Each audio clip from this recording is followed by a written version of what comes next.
Hi everyone, back with the layout again today. Today I decided to do a double layout because I had a bunch of photos from the same set of activities.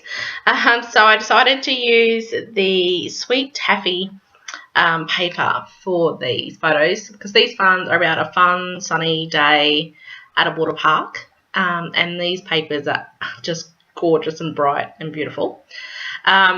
So as you can see, I've got 5 6x4s that I want to put onto this layout. I don't do a lot of doubles anymore because I'm pretty picky with the photos I print out now. I used to want to print out everything, but yeah, these days I'm pretty picky, and then I know I've got a lot on backed up on my computer, but I also print out a lot and put them into Pocket Pages as well. So yeah, I'm not as in the mindset so much of I have to print out every photo, but for these ones I had thousands of photos of my son, so I wanted all these to go on one page. Okay, so double pages for me are really easy because you don't need a lot. Because you've got so many photos on the page, you don't need to put a lot on there. So that's just my personal opinion, and for me it is a lot quicker to do. So the main challenge that I find with a double page is if you've only got one each of the 12x12 papers, yet you want it across both, how are you going to cut them up to make it stretch across? So that's the trick that I've learned. So what I've done at the moment is that beautiful blue pattern paper, which I wanted on this layout because it's the water, obviously. I cut 4 pieces out of it, and I knew I was going to hide it behind the photos so it stretches right across the layout. So the more that you can get connected across the page, the more that page looks like they belong together. Okay, so I've got that blue running across, and then I've cut out some of the yellow stripe, and I've just put a bit under each side, and once again that's going to look like it's actually running the whole way across underneath, even though I've only used a little strip of it. So then the next thing I did was I wanted a little bit of pop of colour without too much pattern on this to take away the focus of the photos. So I cut out some of the little chevrons that are in one of the pattern papers. I'm just going to use that as a little border across the top and the bottom of my photos. So that's pretty much going to be the basis of my layout. So you have to excuse my voice today. I've had a bit of a cold, so I'm a little bit croaky, and I'll probably have to stop this narration every now and again. Dear. Okay, so I pulled out my Kinda Eclectic stamp set. So this is one of those stamp sets which is perfect for card making and scrapbooking and project lifing and everything.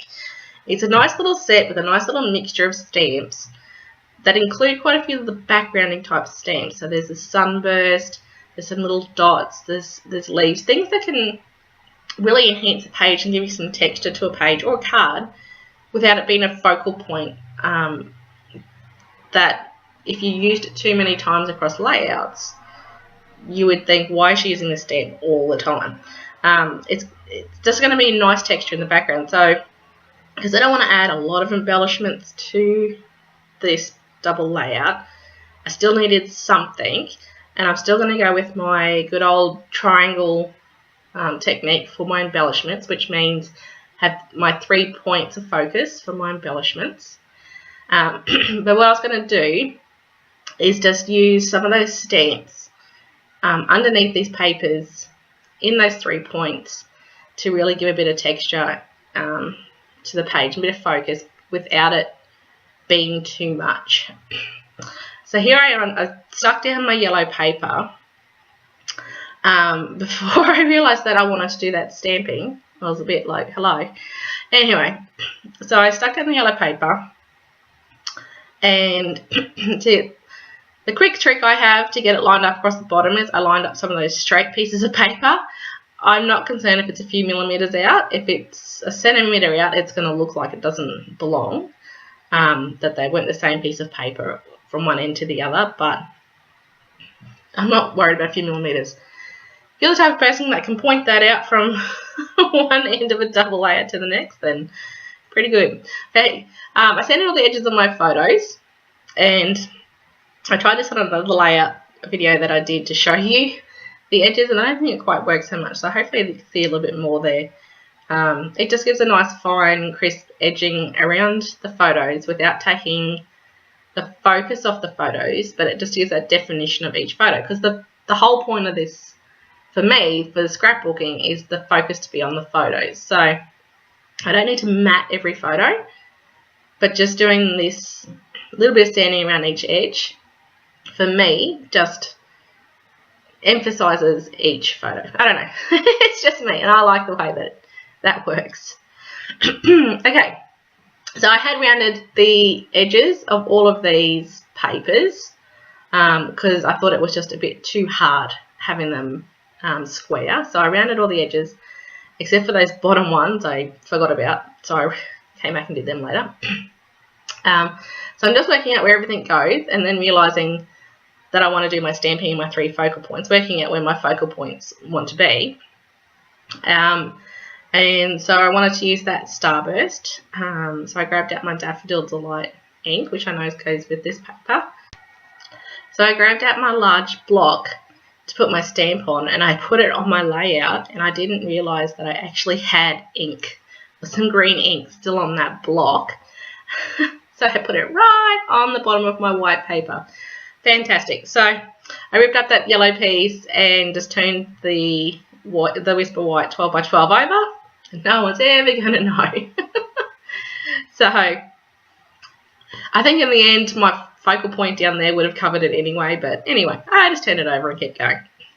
Okay, so I stamped up my Starburst in my 3 spots where I want my embellishments to go, and I realised that I had stuck down my yellow paper, so I ripped it up. And I knew that I was going to use the Starburst plus something else along there, yet I still stuck down that yellow paper again after I stamped the Starburst. So I really don't know what I was thinking when I did this layout, and I'm so glad it turned out well. Anyway, so keep going. I got out the little dots in the stamp set as well and stamped that with the Tempting Turquoise, which matches the blue. And I love this little series of dots. They're so cute. And it's got a little bit of like typewriter text, or just letters throughout the dots. So you have to watch which way the stamp goes up because there is actually letters. So excuse my head while I stamped that because I needed to get it straight. I wanted to lean over and get it straight. So I had to pull up that side again, which then I stuck it down again. I didn't know if I was going to do another stamp yet or not. So, good times. So anyway, so I stamped those up. Now, I decided that that was enough for what I wanted. And normally I will go through and actually ink the edges of all of my paper. And if I don't ink, then I'll outline them just to give them a bit of definition. But because this layout, these colours, they're so bright and fresh, I didn't want to ink them and get them a bit grungy. I thought it might dull the layout a little bit. So I still wanted to emphasise all the papers and do something. So I decided I'd get out my trusty sewing machine. My sewing machine actually lives in my scrapbooking room on my desk because I do love sewing on my layouts. And I don't think I do it as often as I should because I absolutely love it. And all I have to do is walk up and around the other side of my desk and do it. So I went ahead and did that. So I got this tip from, I think it was Mercy Tiara, which is Tracy Banks. When she does her sewing, she just tapes the loose little bits with some washi tape. I thought, what a brilliant idea. I have that much washing tape running around that normally I used to do it with my double-sided sticky tape and not lift off the backing piece.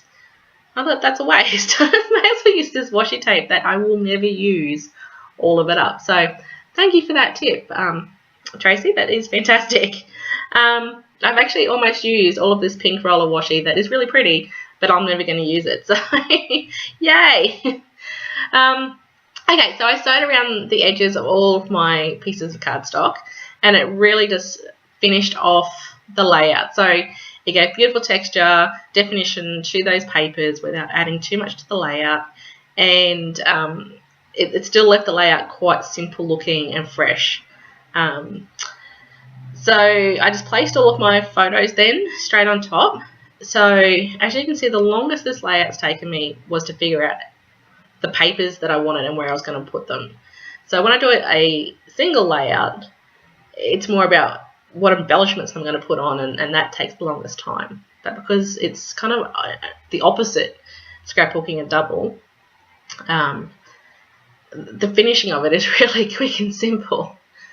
So I stuck all my photos down, and I had to work out what I wanted to do for my title. So I grabbed out all my Project Life accessory packs, which I love because I know all the letters from there match all the Stampin' Up papers, so that's great. So I pulled out a Project Life journaling grid card because I knew that's where I was going to do my journaling, which I did after I finished the video for it. You can see that at the stills at the end. So I pulled out the letters from the Happiness Is accessory pack, which is nice cork letters, and the crushed curry yellow stickers from the Playground accessory pack. And I know that the papers are Daffodil Delight and the letters are crushed curry, but the great thing with Stampin' Up is that generally with their same colour family, like the yellows, Daffodil Delight and crushed curry actually go together. One's just a darker version of the other.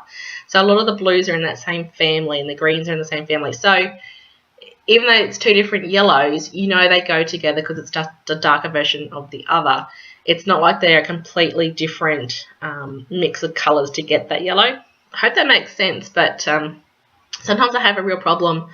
I like picking out a blue and then getting some blue letters to go with it, and the blue's just completely wrong. So that's all I'm meaning to say. So I worked out those letters, and I didn't have enough A's in the cork letters, but I used a V, turned upside down, cut off a bit of a Z, put it in, works the treat. So I stuck those down, and then all I wanted for my embellishments was something really simple. So I just punched out a couple of the itty bitty butterflies just from Whisper White. I didn't even want them in a colour. I don't want to focus on them. I just needed a little bit of something in my embellishment spots. So I just got a couple of butterflies, and I grabbed out some crushed curry twine and just wrapped a little bit of it around my finger twice just to get a little tiny sort of circle. And I just stuck those down just where they all gathered together with a little bit of the Crystal Effects, and then put a little butterfly on top of each one, just raised up with the dimensional. So really, really simple embellishments. As I said, because it's a double layout, there's so many photos on there, I really don't want to take any emphasis away from that at all. But just those three little tiny focal points in that triangle brings your eye into all of those photos. So I'm happy with all of that. Hope that all makes sense. I hope I don't just ramble on. But anyway, I'm sure some people just watch these videos with the sound turned down, but that's okay. Alright, so that's pretty much my layout done. Oh, I added a couple of stickers from, I think it was the Everyday Adventure Project Life accessory pack. Just two little round stickers, one on the top and one on the left. Just a little bit of something extra, but still not too much. So you can check out the stills at the end for the finished layout, and I'll have a blog post up on my blog sometime about this layout. You can check that out to get any of the products that I used, and you can always check out my blog for all the details, and I'll see you next time.